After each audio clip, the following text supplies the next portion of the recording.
अच्छा, एक सवाल से शुरू करते हैं। हम्म अगर मैं ये पूछूं कि दुनिया में सबसे ज्यादा बनाए जाने वाले ऑर्गेनिक केमिकल्स कौन से हैं, तो शायद दिमाग में बहुत कॉम्प्लेक्स मॉलिक्यूल्स आएंगे। हम्म लेकिन क्या हो अगर मैं कहूं कि इनमें से दो बहुत ही सिंपल कंपाउंड्स हैं, फॉर्मेल्डिहाइड और एसीटोन। बिल्कुल। और ये सुनने में जितने सिंपल लगते हैं, इनकी कहानी उतनी ही इंटरेस्टिंग है। आज हम इन्हीं के बारे में गहराई से जानेंगे। ये हमारे unit 8 aldehydes, ketones and carboxylic acids का एक बहुत ही दिलचस्प हिस्सा है, uses of aldehydes and ketones. और ये जानना इसलिए भी जरूरी है क्योंकि इससे हम समझते हैं कि केमिस्ट्री की किताबों के कॉन्सेप्ट्स जैसे स्ट्रक्चर और रिएक्टिविटी असल में रियल वर्ल्ड में कैसे काम आते हैं, मतलब बड़ी बड़ी इंडस्ट्री से लेकर हमारी डेली लाइफ तक। तो सबसे बेसिक लेवल पर अगर देखें तो एल्डिहाइड्स और कीटोन्स इंडस्ट्री, मेडिसिन्स और लैब्स में इतने यूजफुल इसलिए है क्योंकि उनका जो CO यानी कार्बोनिल बॉन्ड है वो बहुत रिएक्टिव होता है। रिएक्टिव मतलब वो दूसरे मॉलिक्यूल्स के साथ रिएक्ट करने के लिए हमेशा तैयार रहता है। बिल्कुल सही। और इसी C डबल बॉन्ड की वजह से वो बहुत अच्छे सॉल्वेंट्स होते हैं और उनसे दूसरे जरूरी कंपाउंड्स बनाए जा सकते हैं। इसे ऐसे इमेजिन कर सकते हैं कि ये मॉलिक्यूलर टूल्स हैं। फॉर्मेल्डिहाइड एक यूनिवर्सल ग्लू जैसा है जिससे प्लास्टिक्स और रेजिन्स बनते हैं। हाँ। और एसीटोन वो एक यूनिवर्सल सॉल्वेंट जैसा है जो पेंट से लेकर नेल पॉलिश तक सब कुछ घोल देता है। एग्जैक्टली। और कुछ एरोमेटिक एल्डिहाइड्स जैसे बेंजल्डिहाइड वो तो अपनी मनमोहक खुशबू के लिए जाने जाते हैं। तो परफ्यूम्स में भी? हाँ, परफ्यूम्स और सेंट्स में ये सब उनकी खास प्रॉपर्टीज की वजह से होता है। उनके C डबल बॉन्ड की रिएक्टिविटी केमिकल सिंथेसिस में काम आती है। उनकी पोलैरिटी उन्हें अच्छा सॉल्वेंट बनाती है और उनकी वॉलेटिलिटी मतलब आसानी से इवेपोरेट हो जाना। हाँ, आसानी से इवेपोरेट होने की प्रॉपर्टी उन्हें परफ्यूम्स के लिए परफेक्ट बनाती है। तो एग्जाम के लिए एक लाइन में याद रखें, aldehydes and ketones are used extensively in industry, in synthesis of pharmaceuticals and perfumes, in biological processes, and in analytical chemistry, leveraging their reactivity, polarity, and physical properties. और एक आम गलतफहमी ये है कि ये सिर्फ लैब में इस्तेमाल होने वाले केमिकल्स हैं। हाँ, मुझे भी यही लगता था। लेकिन सच ये है कि फॉर्मल्डिहाइड और एसीटोन दुनिया में सबसे ज्यादा प्रोड्यूस होने वाले ऑर्गेनिक केमिकल्स में से हैं। इनके यूजेस को समझने का एक और अच्छा तरीका पानी की एनालॉजी हो सकती है ना? बिल्कुल। जैसे पानी के ढेरों यूजेस हैं, पीने से लेकर सफाई और केमिकल रिएक्शंस तक। वैसे ही एल्डिहाइड्स और कीटोन्स के भी उनकी प्रॉपर्टीज के आधार पर बहुत विविध उपयोग हैं। और ये टॉपिक इसीलिए एग्जिस्ट करता है ताकि हम केमिस्ट्री क्यों पढ़ें इस सवाल का जवाब दे सकें। ये एब्स्ट्रैक्ट कॉन्सेप्ट्स को रियल वर्ल्ड एप्लीकेशन से जोड़ता है। इसकी हिस्ट्री भी तो कमाल की है। मैंने पढ़ा था कि 19th सेंचुरी के एंड में लियो बैकलैंड ने फॉर्मेल्डिहाइड और फिनोल से बैकेलाइट बनाया था। हाँ, जो दुनिया का पहला कमर्शियल प्लास्टिक था। इस एक खोज ने पूरी प्लास्टिक्स इंडस्ट्री शुरू कर दी। वाओ! फिर वर्ल्ड वॉर 1 के दौरान गन पाउडर बनाने के लिए भारी मात्रा में एसीटोन की जरूरत पड़ी।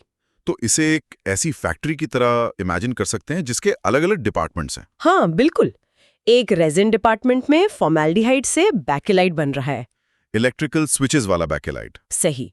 फिर एक सॉल्वेंट डिपार्टमेंट में एसीटोन पेंट्स और पॉलीमर्स को डिसॉल्व कर रहा है। फार्मास्यूटिकल डिपार्टमेंट में एक खास एल्डिहाइड से कोई जरूरी दवा बन रही है। और फ्रेग्रेंस डिपार्टमेंट में खुशबू वाले एल्डिहाइड से परफ्यूम तैयार हो रहा है। स्कूल की बायोलॉजी लैब तो याद ही होगी। वहां जो स्पेसिमेंस जैसे कि मेंढक एक लिक्विड में रखे रहते थे। हाँ, बिल्कुल। वो फॉर्मेलिन होता है, मतलब फॉर्मेल्डिहाइड का पानी में सॉल्यूशन। और ये काम कैसे करता है, ये बहुत फैसिनेटिंग है। फॉर्मेल्डिहाइड स्पेसिमेन के प्रोटीन्स के साथ रिएक्ट करके उन्हें क्रॉस लिंक कर देता है। Cross link? जी। इसका क्या मतलब हुआ? इमेजिन कीजिए कि प्रोटीन लंबे धागों की तरह है। फॉर्मेल्डिहाइड इन धागों के बीच में छोटे छोटे पुल बना देता है, उन्हें आपस में सिलाई करके एक मजबूत जाल में बदल देता है। अच्छा। एक नेटवर्क जैसा। हाँ। और ये जाल इतना मजबूत होता है कि बैक्टीरिया उसे तोड़ नहीं पाते और स्पेसिमेन सड़ने गलने से बच जाता है। वो सालों साल खराब नहीं होता। कमाल है। ये तो COO ग्रुप की रिएक्टिविटी का एक सीधा साक्षात उदाहरण है। बिल्कुल। और एसीटोन का फार्मास्यूटिकल इंडस्ट्री में भी एक बेहतरीन उदाहरण है। हाँ, क्रिस्टलाइजेशन में। मैंने सुना है कि बहुत सारी दवाइयां पानी में नहीं घुलती लेकिन एसीटोन में घुल जाती हैं। तो हाँ, तो दवा को एसीटोन में डिसॉल्व करके इम्प्योरिटीज को फिल्टर कर लेते हैं और फिर उसे प्योर फॉर्म में क्रिस्टलाइज करते हैं। अच्छा, तो यहाँ एसीटोन की पोलैरिटी और वोलेटिलिटी दोनों ही गुण बहुत काम आते हैं, राइट? एग्जैक्टली और यहीं पर वो काउंटर इंट्यूटिव बात आती है। हम सोचते हैं कि ये तो बहुत सिंपल मॉलिक्यूल्स है, इनका क्या ही बड़ा उपयोग होगा। सही बात है। लेकिन इनकी यही सिंप्लिसिटी, कम लागत और हाई रिएक्टिविटी ही उन्हें इंडस्ट्रियल केमिस्ट्री के लिए परफेक्ट बिल्डिंग ब्लॉक्स बनाते हैं। चलिए अब कुछ एग्जाम सेफ पॉइंट्स को बिल्कुल क्लियर कर लेते हैं। जरूर।